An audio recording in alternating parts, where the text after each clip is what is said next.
तन में जो भी खून था वो तो सियासत पी गई, खुदकुशी खटमल करेगा क्या करेगी चांदनी। नमस्कार, मैं जनप्रकाश शिवम गौतम बात कर रहा हूँ जम्मू कश्मीर के चुनावों की।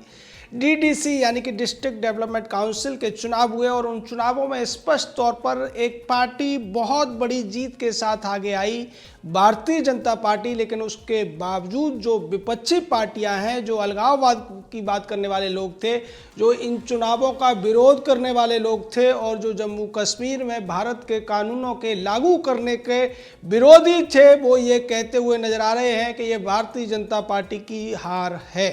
अब ये हार कैसे है ये समझ में नहीं आ रहा और इसका जवाब भारतीय जनता पार्टी की तरफ से केंद्रीय कानून मंत्री रविशंकर प्रसाद ने भी दिया है। अब आप समझ गए होंगे कौन कौन लोग हैं जो इसे भारतीय जनता पार्टी की हार बता रहे हैं। डीडीसी के चुनावों में भारतीय जनता पार्टी को 75 सीटें मिल गई हैं, दूसरे नंबर पर नेशनल कॉन्फ्रेंस आई है और तीसरे नंबर पर आए हैं निर्दलीय।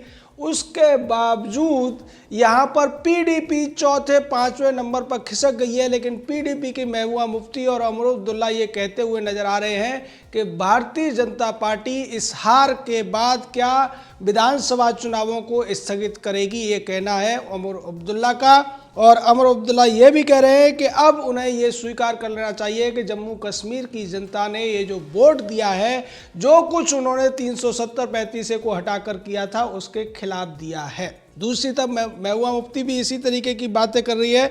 वो ये कह रही है कि डीडीसी के रिजल्ट से ये क्लियर हो गया है कि जम्मू कश्मीर की जो जनता है उसने जेके पागड़ के लिए यानी कि Jammu Kashmir people's alliance for Gupkar declaration के लिए वोट दिया है और सीधे तौर पर असंवैधानिक रूप से जम्मू कश्मीर का विशेष दर्जा खत्म करने वाले लोगों के लिए खिलाफ ये वोट दिया है। अब ये लोग बड़े बड़े दावे कर रहे हैं। इस दावे का शुरुआत में एक आपको बता देते हैं कि कितना वोट जम्मू कश्मीर के लोगों ने दिया है और कितना इन गुपकारियों को मिला है, कितना भारतीय जनता पार्टी को मिला है, कितना उन लोगों को मिला है जो भारतीय जनता पार्टी के साथ तो नहीं है लेकिन वो निश्चित तौर पर इन गुपकारियों के खिलाफ है, इन पाकिस्तान परस्तों और चीन की वकालत करने वालों के खिलाफ है। मैं बात कर रहा हूं अपनी पार्टी की और उन निर्दलियों की जो सीधे तौर पर इनके खिलाफ जीतकर सामने आए हैं। अपनी पार्टी का निर्माण ही डायनेस्टिक पॉलिटिक्स के खिलाफ हुआ है। अल्ताफ बुखारी ने यह कहा था कि वो कश्मीरियों के हित के लिए पार्टी उन्होंने बनाई है। जम्मू कश्मीर में कश्मीरी पंडितों की वापसी की वो वकालत करते हैं, जम्मू कश्मीर के लोगों के हित की बात करते हैं। यानी सीधे तौर पर न वो पाकिस्तान परस्ती करते हैं न ही चीन परस्ती करते हैं और इस तरीके से उन्हें भी आप राष्ट्रवादियों की श्रेणी में रख सकते हैं। यानी कि उनका जो वोट शेयर मिला है वो भी भारतीय जनता पार्टी के पक्ष में आप उसे रख सकते हैं और उस हिसाब से भारतीय जनता पार्टी को मिले हैं 4,87,000 वोट। दूसरी तरफ इन गुपकारियों को मिले हैं 3,84,000 वोट और कांग्रेस के भी अगर वोट मिला लिए जाए तब भी ये वोट भारतीय जनता पार्टी के वोटों के बराबर नहीं बैठते हैं। और अगर इसमें इंडिपेंडेंट को मिले हुए करीब 1.5 लाख वोट मिला दिए जाएं, अपनी पार्टी को मिले हुए करीब 50,000 वोट मिला दिए जाएं, तो ये जो वोटों का आंकड़ा है ये करीब 6 से 7 लाख बैठता है। और वैसी स्थिति में गुपकारियों और उनका गुप्त रूप से समर्थन कर रही कांग्रेस का जो वोट शेयर है वो उस वोट से करीब 1 से 1.5 लाख कम है। अब आप बताइए कि ये सीधा साधा गणित इन लोगों की समझ में क्यों नहीं आ रहा। और इसी गणित को समझाने की कोशिश की रविशंकर प्रसाद ने। उन्होंने यही उन्हें याद दिलाया कि जो लोग दावे कर रहे हैं कि भारतीय जनता पार्टी की इन चुनावों में हार हुई है, वो लोग भूल गए हैं कि पार्टी के तौर पर भारतीय जनता पार्टी से जो अन्य पार्टियां हैं वो काफ़ी पीछे हैं। नेशनल कॉन्फ्रेंस भी भारतीय जनता पार्टी से काफ़ी पीछे है। कांग्रेस तो बहुत ज़्यादा पीछे है, कांग्रेस की सीटों से 3 गुना ज़्यादा भारतीय जनता पार्टी को मिली है। ऐसा ही हाल पीडीपी का है, जबकि ये दोनों पार्टियां सत्ता में रही हैं। तीसरी नेशनल कॉन्फ्रेंस भी सत्ता में रही है। जम्मू कश्मीर को अब तक बरगलाने में, लूटने में इन्हीं तीनों पार्टियों का हाथ है। उसके बावजूद भारतीय जनता पार्टी ने अगर 3 सीटें भी कश्मीर घाटी में जीती हैं तो निश्चित तौर पर ये इन लोगों को समझ लेना चाहिए कि जनता ने किस पक्ष में वोट दिया है। और जो वोट भारतीय जनता पार्टी को नहीं मिले हैं अपनी पार्टी को मिले हैं या इंडिपेंडेंट को मिले हैं, उन वोटों पर ये अपना हक कैसे जता सकते हैं, क्योंकि वो लोग तो इनके खिलाफ जीत कर आए हैं, इनकी पार्टी के उम्मीदवारों को हराकर जीत कर आए हैं। और ऐसी स्थिति में जो जम्मू कश्मीर के लोग भारत के प्रति एक अपना सम्मान रखते हैं, देश की निष्ठा रखते हैं, उन लोगों का ये अपमान कैसे कर सकते हैं। सीधे तौर पर भारतीय जनता पार्टी की तरफ से जवाब दे दिया गया है। रविशंकर प्रसाद ने उन्हें यह भी बता दिया कि किस तरीके से सोपोर हो, बारामूला हो या फिर बांदीपुरा हो, इस तरीके के जो सेक्टर हैं उनमें किस तरीके से वोटिंग बहुत कम हुई थी लोकसभा चुनावों में, लेकिन अब इस बार वो वोटिंग काफ़ी ज़्यादा बढ़ी है। और ये बढ़ी हुई वोटिंग भी ये दिखाती है कि निश्चित तौर पर लोगों का लोकतंत्र में विश्वास बढ़ा है। जिन इलाकों को कभी आतंकवाद ग्रस्त इलाके कहा जाता था, अब वहां पर जिस तरीके से वोट परसेंट बढ़ा है वो भी इन लोगों की आंखें खोलने के लिए है। और निश्चित तौर पर ये जो गुपकार गैंग के लोग हैं, गुपकारी हैं, जो गुप्त रूप से कांग्रेस से समझौता करके सारा खेल कर रहे थे, और कांग्रेस भी इस गुपकारियों के गैंग में शामिल थी, लेकिन पूरे देश में जनता के विरोध से डरते हुए और अन्य राज्यों में अपनी किरकिरी होने से बचाने के लिए कांग्रेस पार्टी अलग चुनाव लड़ती है। और बाद में अब कांग्रेस पर्दे के पीछे से ये कहती हुई नजर आ रही है कि वो गुपकारियों के कैंडिडेट्स को जिला विकास समितियों में जो कुर्सी हासिल करने में उनकी मदद करेगी। लेकिन यहाँ एक बहुत बड़ी और महत्वपूर्ण बात यह है कि ये जो गुपकारी हैं, जो बड़ी बड़ी बातें कर रहे हैं, जो चीन और पाकिस्तान तक की मदद लेने की बात कर रहे थे जम्मू कश्मीर में, वो गुपकारी जो चुनावों का बहिष्कार शुरू में करने की बात कर रहे थे, और बाद में महबूबा मुफ्ती ने तो यहाँ तक कह दिया था कि इन चुनावों को कराने का कोई मतलब नहीं है, जम्मू कश्मीर की समस्याओं को सुलझाना है, जम्मू कश्मीर के लोगों का हित करना है, तो आप पाकिस्तान से बात करिए, यानी कि आप दुश्मन देश से बात करिए, चुनाव मत कराइए। लेकिन बाद में इन्हें लगा कि अगर ये चुनाव में नहीं आएंगे तो सीधे तौर पर भारतीय जनता पार्टी को इसका फ़ायदा मिलेगा, और उसे रोकने के लिए इन लोगों ने काफ़ी ज़्यादा जद्दोजहद के बाद एक गुपकार गैंग बनाया जिसमें 7 पार्टियां शामिल हुई।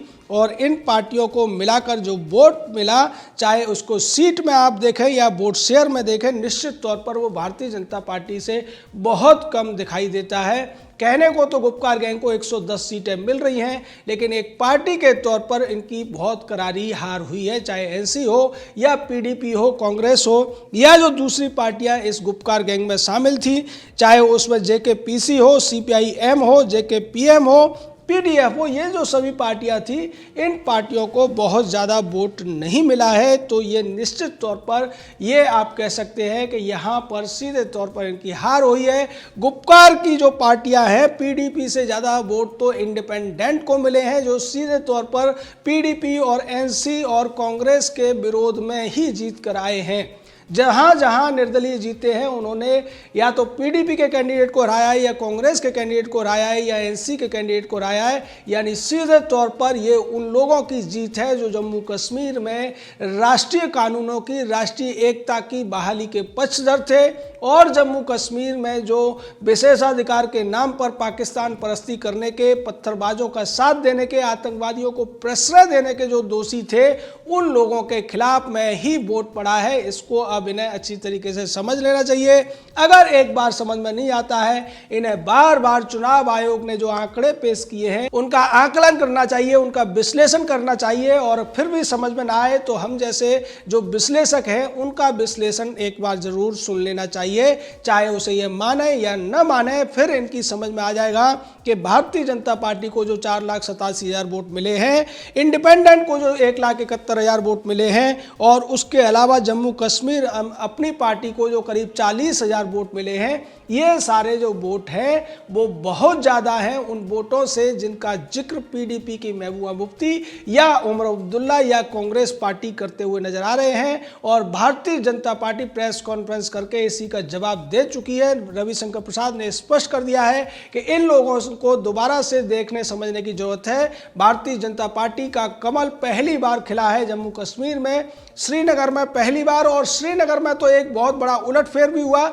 जैसे टेनिस की भाषा में कहते हैं कि बहुत बड़ा उलटफेर होना कि एक ऐसा कैंडिडेट जो वरीयता क्रम में कहीं नहीं है, इंडिपेंडेंट ने इन सभी गुपकार की 7-8 पार्टियों को, कांग्रेस पार्टी को सत्ता से बेदखल कर दिया है। श्रीनगर में 7 सीटें जीतकर इंडिपेंडेंट ने यह दिखा दिया है, जनता ने यह दिखा दिया है कि अगर यहां पर भारतीय जनता पार्टी मजबूत नहीं है फिर भी हम इन गुपकारियों को वोट नहीं देंगे। गुपकारियों के खिलाफ जिस तरीके से श्रीनगर की जनता ने, जो कि जम्मू कश्मीर की राजधानी है, वहां वोट किया है, उसके बाद तो इन्हें कुछ शर्म आनी चाहिए और इस तरीके के झूठे दावे नहीं करने चाहिए। बार बार 35 से 370 की बहाली के सपने अब इन्हें देखना छोड़ देना चाहिए, क्योंकि जम्मू कश्मीर की जो जनता है वो इस बारे में अलग सोच रखती है। वो भारतीय होने का एक गर्व करती है, वो तिरंगा उठाने में अपनी शान समझती है और वो भारतीय संविधान के तमाम जो कानून अब तक बने हैं, भारतीय संविधान की तमाम जो परंपराएं हैं, उनको बाकी देश के अन्य नागरिकों के साथ ही निभाने और स्वीकारने में उन्हें कोई भी दिक्कत नहीं है। अब ये इन लोगों को समझ लेना चाहिए, जिन्होंने चीन पाकिस्तान की मदद से ये कोशिश की थी कि भारत में दोबारा से 370 और 35 को बहाल करा लेंगे, लेकिन अब जनता ने भी उस पर मुहर लगा दी है। निश्चित तौर पर ये इनके लिए करारी हार है, शर्मनाक हार है और उस हार से मुंह छुपाने के लिए अब ये भारतीय जनता पार्टी पर ही आरोप लगाते हुए नजर आ रहे हैं। वो कह रहे हैं कि ये भारतीय जनता पार्टी की हार है, लेकिन इनकी जीत कहां से है ये वो साबित नहीं कर पा रहे हैं। उमर अब्दुल्ला ये भी कहते हैं कि जम्मू में उनकी पार्टी को काफ़ी ज़्यादा सीटें मिली हैं, लेकिन वो भूल गए जम्मू में जो उनकी पार्टी को सीट मिली है वो सीटें भारतीय जनता पार्टी की सीटों से आधी के लगभग है। वो ये भी कहते हैं कि उनकी पार्टी को कोई मिटा नहीं सकता, या तो जनता मिटा सकती है या ऊपर वाला मिटा सकता है। वो भूल गए कि जनता की ताकत बहुत ज्यादा होती है और जनता उन लोगों को कभी माफ नहीं करती जो देश के प्रति वफादार नहीं होते हैं, जो दुश्मनों के साथ मिलकर देश तोड़ने की बात करते हैं और जो आतंकवादियों, अलगाववादियों और पत्थरबाजों का साथ देते हैं। जनता उनके ऊपर इसी तरीके से सर्जिकल स्ट्राइक करती है, जिसकी मार बहुत ज्यादा मारक होती है। जय हिंद, जय भारत।